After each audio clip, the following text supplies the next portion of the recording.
tomorrow going to Memphis, and so you pray for him.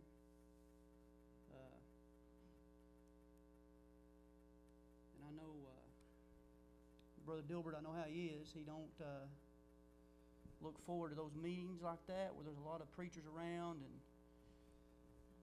all that kind of stuff that's going on, and he gets nervous, and he doesn't really enjoy it as far as just that part of it. He enjoys the preaching and that stuff, but it's not about being glamorous and all that stuff as those preachers go, the famous preachers so-called or whatever. And a lot of people, they like to do stuff like that and get around those type of people, but Brother Dilbert, we really don't. And he's not kidding when he says that stuff, and he would really like for you to pray for him this weekend in that regards, I know. And so he's down there with the teenage class. So if you have your Bibles, I already tell you 2 Samuel 23. Turn to 2 Samuel chapter 23.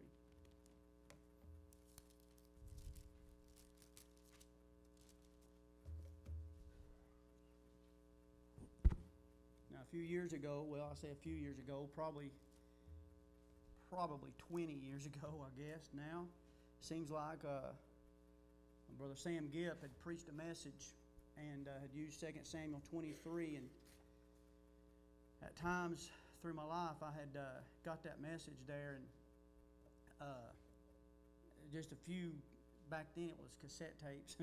You'd get a tape of somebody or whatever. I had a few messages there that I just kept, probably 8 or 10 of them that I just kept in a place that was separate from everything else. And what I would do at times when I felt like I needed something to get me stirred up, or I needed something to remind me what I was supposed to be doing, or whatever, I had a certain set of tapes. I'd just pull those tapes out and I'd listen to them and just sit down and for there's something about those certain messages that they would still minister to me. Some of them, one of them was the interview with Mr. Death. It was a message there that I'd listened to and a long time ago, and maybe Brother Ron may have been the one that even got that tape for me, and I'd listen to it, and it would get me stirred up. There was a revival here one time with Bobby Utley and Brother Gary, and he had a message that he preached called "Rescued from the Dump," and that was a tape that I had in there, and just different tapes that just ministered to me that would get me fired up. And one of them was by Sam Gipp, and it was called "Push Yourself." And he was just basically just preaching to Christians and telling them you got to keep going no matter how bad things are. And just a message there. And he used 2 Samuel 23. And so this is where we're going to start at. And this is talking about David's mighty men. And it starts off here in verse 8. Let's start in 2 Samuel 23, verse 8. The Bible says, "These be the names of the mighty men whom David had. The Tachmonite that sat in the seat, chief among the captains. The same was Adino the Eznite. He lifted up his spear against 800, whom he slew at one time." And when you begin to look at these guys right here, and you look at the heroes that we have today, and you look at the TV shows and all the superheroes that's on TV, and it's all the same, the same storyline. It's just different characters. Whatever you've got the guy that's going to be the hero. He's either got a girlfriend, got a wife, or meets somebody in the movie, ends up losing them, and then he comes close to dying, and then at the last minute he gets all of his strength back, and he gets the woman back, and kills all the bad guys, and saves the day. That's pretty much every movie, superhero movie that you watch. That's pretty much the way it goes. But I still like to watch them. I still like that. And this 2 Samuel 23 right here, when you begin to go through here, this ain't fictional stuff. This is real stuff. This is history. And you begin to look at these guys here, and you look at these mighty men, and these are real guys. This guy lifted up his spear. It says he lifted up his spear against 800, whom he slew at one time. And that's a mighty man right there. And there's some men in this world, there's some men in this county, there's men in this church I wouldn't want to mess with. I'm good, just say, hey, I'm a Christian, I don't want to fight. And just the way it is. There's some people you look at, you look at some men that fight in that UFC stuff, they're bad cats, and I just don't want to mess with them. Women, that Ronda Rousey chick that's fighting, I don't want to mess with her. I only say nothing when I'm watching her video, afraid she might hear it. Her fights last 14 seconds before she rips somebody's arm off. there's some people out there. These guys right here, though, nobody wants to mess with these kind of guys. These guys right here, when he goes up against 800 people, it ain't because he thinks he's going to beat them. He's just that way. He's just going to fight. He just ain't quitting. And then you look at verse 9, it says, "And after him was Eleazar, the son of Dodo, the Ahohite, one of the 3 mighty men with David, when they defied the Philistines that were gathered together to battle, and the men of Israel were gone away." And so you got him with 3 guys there. They're sitting there and they're going to fight against these Philistines after everybody else has gone away. It says he arose and smote the Philistines until his hand was weary, and his hand clave unto the sword, and the Lord wrought a great victory that day, and the people returned after him only to spoil. And his hand, he had hung on that sword so long. You've seen it. You've used stuff long enough. Use a hammer, or you use something all day long when you're working, and you start to take your hand off of it, and it's just stuck that way because you've gripped it so long. And that's what he did with that sword. He just didn't give up. You got guys right here who's facing incredible odds, and at this point right here, every one of these guys in this story can sit here and they can look at their life and they can say, "I've had enough. What's the use? It don't matter anyway. We're not getting anywhere." I mean, you're looking at going up against 800 people. Looking at going up against 800 people, and you've got that opportunity right there to sit there and say, "Okay, this is it. It's over. I'm done. I'm quitting. I'm just giving up." Or the other alternative is to stand up and fight 800 people. And he decides to fight 800 people. Then you got this where the Philistines have gone away, and he smote the Philistines until his hand was weary, and his hand clave unto the sword. And then you go on down here in verse 11, it says, "And after him was Shammah, the son of Agi, the Hararite, and the Philistines were gathered together into a troop, where was a piece of ground full of lentils. And the people fled from the Philistines.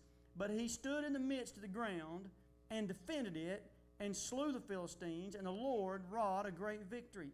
And you see these men here as it begins to talk about them and what they did and how mighty they were and how strong they were and what they did. Now, I'm not sitting here saying we can fight against 800 people or we can do that stuff, but the biggest thing that you see here, or that I see, is instead of quitting and throwing in the towel, they decided, "You know what I'm going to do? I'm just going to fight." And then it says the Lord wrought a great victory. Let's just see what God's going to do if I just stay in this thing and I keep going and I keep fighting and I don't quit. Regardless of what it is, regardless of whether it's some kind of news that you just got, maybe it's finances, maybe it's marriage problems, maybe it's children problems, maybe I don't know what it is, but there's some kind of problem you're facing today, and you're sitting here looking at it, and it just seems like it's been one thing after another. You know how it goes. You know, you get to the point to where you look at yourself and you say, "Man, I can't take anything else. I'm at my wit's end right here." And then you turn around and something else comes to your attention, and you're sitting here and you're looking and you're thinking, "This did. I'm done. I'm ready to just finish." But what these guys did, they said, "You know what? We're just going to fight." And sometimes that's what you have to do. You just have to look at it and you have to say, "You know what? I'm at the end of my rope. I'm at my wit's end. I don't know where to turn. I don't know what to do. But quitting ain't an option. And I'm just going to stand up. I'm going to push through. I'm going to do what I'm supposed to do. And I'm just going to finish. I'm just going to fight. And I'm just going to see if I just stay in here and fight for this, or if I just stay in here and pray for my children, or if I stay in here and pray for my husband or my wife or my finances or whatever problems I'm going through, and I'm just going to stay in here and continue to believe and fight and just do right, and I may end up dying, but you know what? I'm going to die fighting." And that's what these guys had. And a lot of times, us as Christians, that's what we got to do. We got to have that attitude of, "You know what? If I'm going to die, and I'm going to die in this world eventually anyway, what I want to do is I just want to die fighting. I just want to make sure that when this thing's over and done, you know what? I'm going to die, and I'm going to be on a battlefield when it's over." Look over at 2 Peter. Go to 2 Peter chapter 1. 2 Peter chapter 1.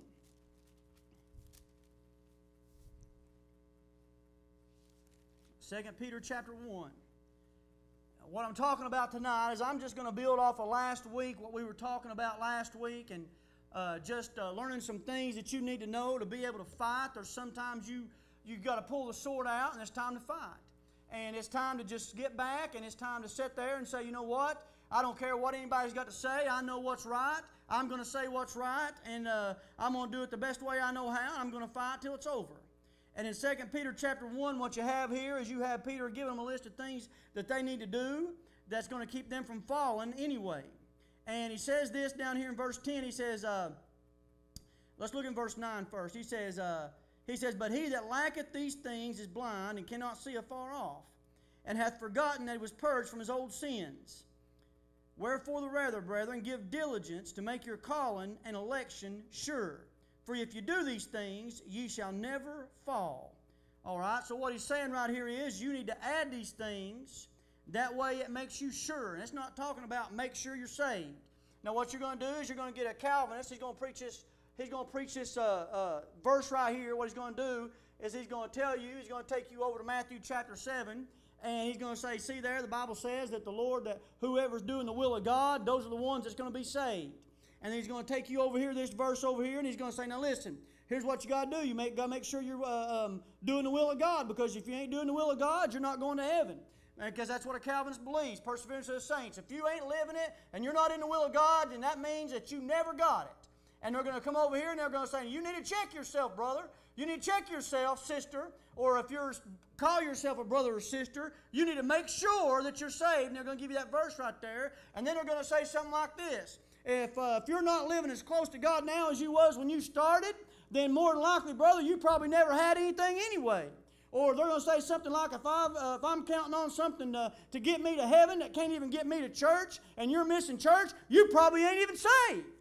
And then they're going to say, you know what you need to do? You need to make your call and election sure. That verse has nothing to do with finding out whether or not you're saved. Absolutely zero.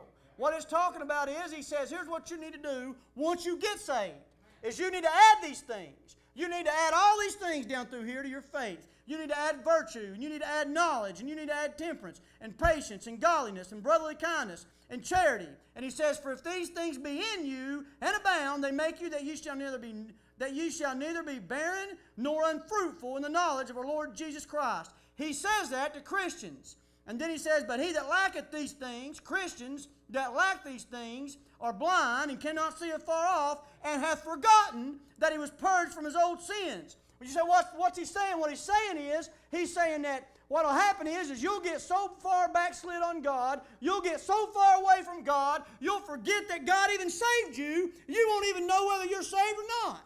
And you've been around people like that. They're so far gone. People that used to live for the Lord, people that used to do right, they grew up in church, they were saved, they did right, but they got out in the world, they started doing wrong, and you know what they did? They started saying, I don't even know if I'm saved anymore or not. If I was saved, wouldn't I be doing this? Wouldn't I be doing that? How can I keep doing this over here if I'm really saved? Did I really get it, preacher? That's what you hear them say.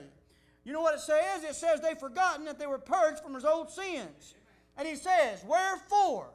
He says you can either be fruitful or you can even forget that God purged you from your sins. He says, but wherefore the rather, brethren, give diligence to make your calling and election sure. For if you do these things, ye shall never fall. It says, it don't say that you'll know for sure if you're saved. It doesn't say this is what you do to check yourself. He says this right here, Christian. Add these things to your life and you will not fall. If you don't add these things to your life, then guess what? You're going to fall. That's what he's saying. In verse 11, he says, for soul and entrance shall be ministered unto you abundantly into the everlasting kingdom of our Lord and Savior, Jesus Christ. Wherefore I will not be negligent to put you always in remembrance of these things, though you know them, and be established in the present truth. Yea, I think it meet, I think it's worthy, I think it's sufficient. Yea, I think it meet, as long as I am in this tabernacle, talking about his body, to stir you up by putting you in remembrance, knowing that shortly I must put off this my tabernacle, even as our Lord Jesus Christ has showed me. What he's saying is, shortly it's going to come to pass, I'm going to die. He says, I'm going to be putting off this tabernacle. He said, but until then, I'm going to stir you up by putting you into remembrance of these things that I talked about over here in the first few verses down here down to verse 9. And he says, so what I'm trying to do is I'm trying to get you stirred up. And sometimes, Christians, what we've got to do as Christians is we've got to get stirred up. There's got to be some things in our life, there's got to be some things that we do, that we look to, that's going to get us stirred up about the Christian faith again. It's so easy to get in the doldrums. It's so easy to get consumed. I'm not even saying consumed. I'm going to say it's so easy to get to the point to where you're having to take care of everyday life and everything that's going on and all the things that's coming up in your life, taking care of your children, taking care of your spouse, going to work, taking care of your bills, taking care of problems that's going on, taking care of people that's counting on you to help them out, and you're going through all those things and you forget about what we're down here for. I'm not even saying it's somebody that loves this present world. I'm just saying it's easy to get distracted.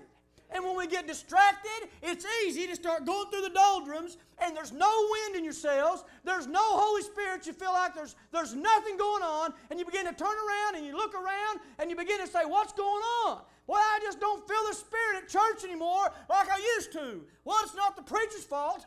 Sometimes it's just distractions. Sometimes we just got to get stirred up. Sometimes you need to get some messages out that'll teach your soul. They'll minister to your soul. They'll minister to your heart. Messages that you've heard before that you liked, and you just get them out and you listen to them. Sometimes you just need to talk about some things that you used to do, that you used to see happen, some stories, sometimes that maybe you led somebody to the Lord. Think about the time you got saved. Think about sometime God put a marriage back together, or sometime God just answered a prayer that you'd been praying about. Sometimes you need to just bring some things to remembrance to where it'll get you stirred up about the things of God. He said, as long as I'm in this tabernacle, I'm in this tabernacle, he says, I think it's meet to stir you up by putting you in remembrance. You know, a lot of times it's good to just sit down and think about what things you used to do. You know, I used to drive a church van, or I used to go street preaching, or I used to go door to door, or I used to go up to Oneida and hand out tracts, or I used to talk to people at work, and you can hear these stories, and you can think back about those stories, and you know what? Sometimes it'll put a smile on your face. Sometimes what will happen is, sometimes it'll give you back that faith that you've been losing because that doubt's crept in, because you ain't been in the Word, or because things ain't like they are, and just get thinking about some of those stories. I remember one time going down there to 2nd Avenue down there in Nashville. I remember we were street preaching. We got street preaching and got in the middle of all that stuff. We were going almost every week, it seemed like. And I'd remembered at a softball tournament that there was 2nd Avenue down there, and they had some bars down there, and they had some clubs down there, and there's people all over the place down there. And we were thinking about another place to go. And I remember telling Brother Dave, I said, we could go down there to 2nd Avenue in Nashville. And he was asking me, I said, yeah, let's go down. So we went down there. We started going down there some. We went down there one night, and we're sitting there, and we've got that banner up, and we're preaching, taking turns street preaching, handing out gospel tracts, dealing with people. And this man and woman comes up, and I think they had 4 kids, and Brother Ron starts dealing with them. They're Church of Christ, water dogs. Every one of them lost on their way to hell. Brother Ron starts dealing with them. This young lady comes up, looked like she's in her 20s maybe, and I start talking to her. And I said, start talking to her, ask her what's going on in her life and what she's doing. She said, she's telling me, well, I'm just down here walking around. She said, it's just amazing that I met y'all. I said, why is that? She said, well, I grew up, and here's what she told me. Now, whether it's true or not, I don't know. This is what she said. She said, I grew up, she said, and I was in a home where they would give satanic sacrifices. She said, I remember being 9 years old and my parents killing a pregnant woman and cutting the baby out of her stomach. She said, that's how I grew up. She said, I never knew nothing about God. And she said, I've got a little boy that's 3 years old. She said, I'm by myself. And she said, I was in bed the other night and said, I was just sitting there crying, didn't know what to do, how to raise him, how to get to heaven, didn't know anything. And she said, I just prayed and said, God, if you're real, she said, just bring somebody to me and let me see them. They'll tell me the gospel. I said, really? She goes, yeah. I said, well, I guess I'm your answer to your prayer. And I got an opportunity to take that Bible, and that lady sat down, and she sat there, and we went through the scriptures there. She realized she was a sinner. She knew Jesus Christ died for her, and she left that place saved. And at the same time, I get done, I turn around, and you got that whole family of water dogs sitting over there, 6 of them. And Brother Ron sitting over there leading 6 people to the Lord at one time. So what is it? Just stories that get you stirred up. Just things about life. I mean, we sit here in this life and we think about this life and what's going on, and things seem so important. and then we get past that point to where it was so important we can't even think back a month ago and remember what we were worried about that seemed like it was such a big deal. And the month before that, we was worried about something. And the month before that, we was waiting on something to happen. And things go by, and all these ideals or these things we're looking forward to, they go by and they pass on, and we forget about them, and there's something else out there, and it means nothing. And we got to do them. We got to do those things. We got to take care of those things. We got to take care of life. But sometimes we forget what we're down here for. Sometimes we just got to get stirred up. And one way to get you stirred up when you're in the doldrums, look over at Jeremiah chapter 20. Jeremiah chapter 20.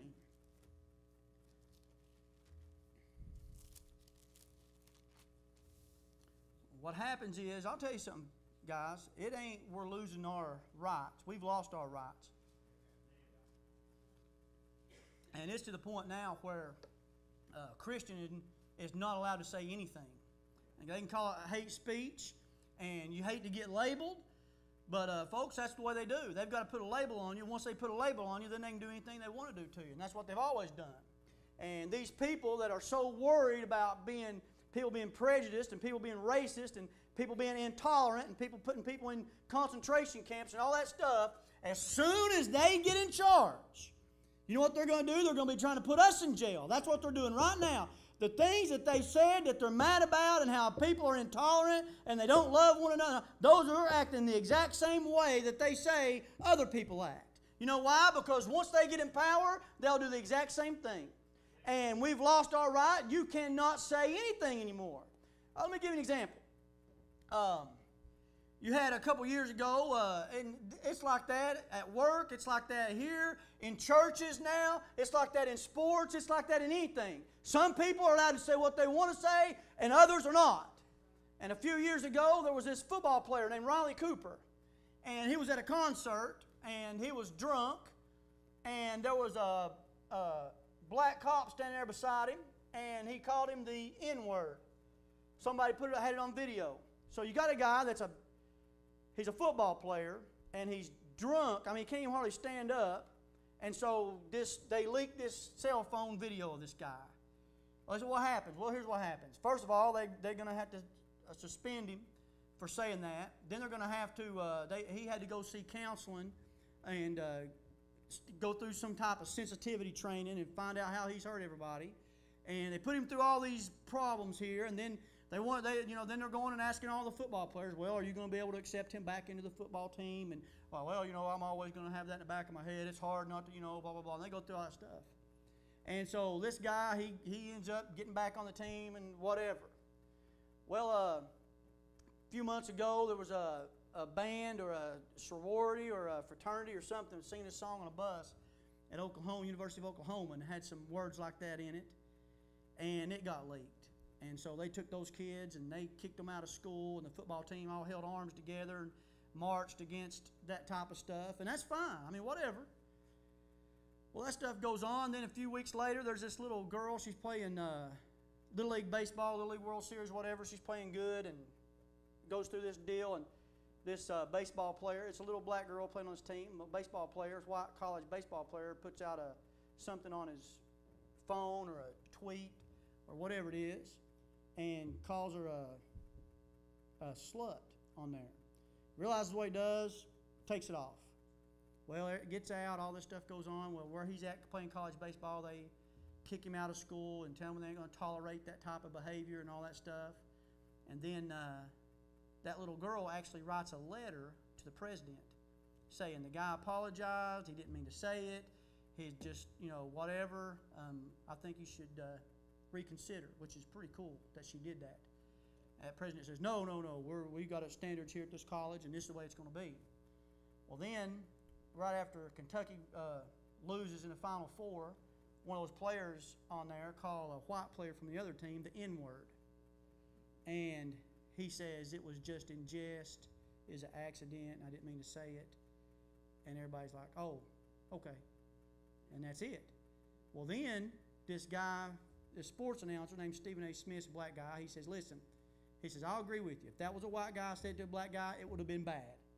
He said, but, that's just the way things are now. He said, the black guy saying it, that's their language, that's their culture, that's the way they talk. In other words, one people's allowed to say it, the other one ain't. And so things are beginning to change like that. Well, that black guy sitting there just saying this guy should be allowed, it's just part of his culture. Well, the other day, the New England Patriots, after they won the Super Bowl, went to see President Obama. Well, Tom Brady, the face of the Patriots, decided he wasn't going, and he didn't show up. Well, that Stephen A. Smith gets on there and absolutely blasts him. He says, when you won it before, and George Bush was the president, you went to the White House. And he said, I've got a problem with that when you won't go when President Obama's in there. You're sitting here thinking, you're okay with this guy because it's his culture, but this guy's not allowed to go see if he don't like Obama? What does it matter? The point I'm making is we've already lost our ability to say what we want to. Christians, you can't say anything. And the Christians right now that are wrapped up in this new culture, and they're saying, you got the homosexuality crowd, and we need to embrace these people, and we need to love these people, and we don't need to preach against them and preach hate against them, and we don't need to judge them. Those people right there, once these other people get in charge, you know what's going to happen? If those people decide to go against them, they'll turn on them just like they did in Genesis and Sodom and Gomorrah. When Lot was there, they were okay with Lot. But as soon as Lot stood up and started saying, you know what, these people, you don't need to do this. You don't need to get these men right here and mess with them. He said, here, take my daughters. And they said, oh, you come to sojourn with us. Now you're going to be a judge. They're trying to grab him and trying to take him out of the sea. They're going to beat him up. They're going to turn. That's what's going to happen. We can't say anything anymore. That's the way this world is. I'm going to tell you what will get you fired up, folks, is you take your Christianity and you begin to tell people what's right and what's wrong. You get out there and see what people really believe about you. And that'll get you fired up. You get on these websites about evolution and creation. Here's some of the comments these people make. This guy's named Scott Smith. You don't see farmers trying to plow their fields with a fork. Likewise, you don't see most people trying to determine the age of the universe with a Bible. It makes no sense to rational people. Of course, he's the one that's going to tell you who's rational and who ain't. And Philip Cohen says this, why would anyone of any intelligence be interested in what these moronic creationists think? You say, who is that? That's the people that you work with, people that you're around that don't believe in God, that's atheists. It don't get brought up, so since it don't get brought up, you know what? You don't know what they really think about you. But that's what they think about us. Here's what James Bulmer says. These creationists are the same people who happily use all the daily benefits science and technology give us, phones, planes, medical equipment. I think for a test of their faith, they should live on a deserted island and nothing but water there for a few months and see how useful their God is then. See, what they do is they say you've got creationists and you've got scientists. In other words, a creationist is not a scientist, is what they try to say. They forget about things like Louis Pasteur, who was a Christian scientist, who gave us pasteurization, who gave us immunization shots, who gave us all. They forget about people like that. And they talk about us being these people that believe the world was flat. We wasn't people that believed the world was flat. Isaiah told them 700 years before Christ that the earth was a circle. And you say, what? You need to get fired up. Look at Jeremiah here in Jeremiah chapter 20, verse 7. He says, O Lord, thou hast deceived me, and I was deceived. Thou art stronger than I, and hast prevailed. I am in derision daily. Every one mocketh me. For since I spake, I cried out. I cried violence and spoil, because the word of the Lord was made a reproach to me, was made a reproach unto me, and a derision daily. Then I said, I will not make mention of him, nor speak any more in his name. And you know what he's doing? He's quitting on God. But then here's what it says.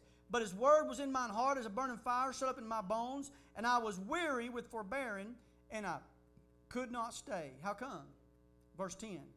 For I heard the defaming of many, fear on every side. Report, say they, and we will report it. You know what was going on? He's sitting here, and he decided to quit on God. And he said, I've had enough of this. And what he turns on the TV, and he sees a gay pride march. And he starts seeing them video, and they start seeing them interviewing them, and he's sitting there listening to them, and he's saying, what are these guys thinking? How come they're getting to say what they want to say and they're not letting anybody else say what they want to say? And then there's some street preacher over here on the side who's got a Bible up and they say, oh, look at how that guy over there is judging them. And look how he's looking down at them. And look what he's saying. You know how many times I've been street preaching and somebody come up to me and say, hey, you need to quit telling everybody they're dying and going to hell. I said, I never said that one time. So you don't need to preach that way and you don't need to judge people. I said, I never said that one time. And they just look at me. I said, when did I use the word hell? Well, I know how you people... No, you said that I said people were going to die and they were going to hell if they're standing out here walking up and down Gatlinburg. That's what you just said. I said, I didn't say that. I said, you're a liar. You know what they do? They don't pay attention to what you're saying. They label you. If they can label you, they're going to shut you up. That's what people think about you. They care nothing. This world cares nothing about you.